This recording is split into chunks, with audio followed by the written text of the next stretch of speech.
নেতার বিরুদ্ধে অভিযোগ নিহতের স্বজনদের।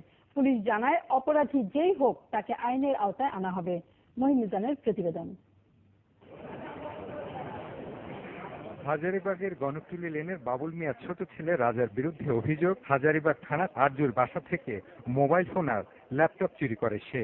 সেই অভিযোগে সবার সামনে দিয়ে আরজু রাজাকে তার নিজের বাসায় নিয়ে যায়। ওখানে যে এসছে বাবু আর আরজু, পরে আমরা বলে যে রাজা কই? আমাকে রাজা তো বাবা কিন্তু থাকি কেন নাই, ওই তো রাস্তায় থাকে, ঘরে থাকে, বোনের কাছে থাকে, বাকি ওই আমাকে মোবাইল আর ল্যাপটপ লিখে নিয়ে যাওয়ার কয়েক ঘন্টা পর অভিযুক্ত আরজু রাজাকে নিয়ে যাওয়ার জন্য পরিবারের কাছে বলে। এ সময় মুমূর্ষ অবস্থায় রাজাকে নিয়ে বিকেল 5টার দিকে ঢাকা মেডিকেল কলেজ হাসপাতালে আনলে কর্তব্যরত চিকিৎসক তাকে মৃত ঘোষণা করেন। নিহত রাজার শরীর জুড়ে ছিল শুধু আঘাতের চিহ্ন। আমাদের এলাকার আরজু ছাত্রলীগের সভাপতি হাজারীবাগ থানার, তো ওর নাকি মোবাইল হারাইছে।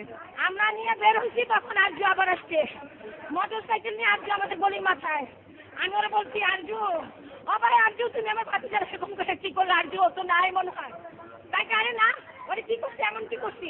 তারে আমরা ভয়েও কিছু বলতে পারবো না, থানা প্রশাসন কিছু বলবে না। এই যে আপনারা মিডিয়া এই যে দেখাবেন, শেষ মাটি মন্দির হবে পরে, শেষ এই পর্যন্ত।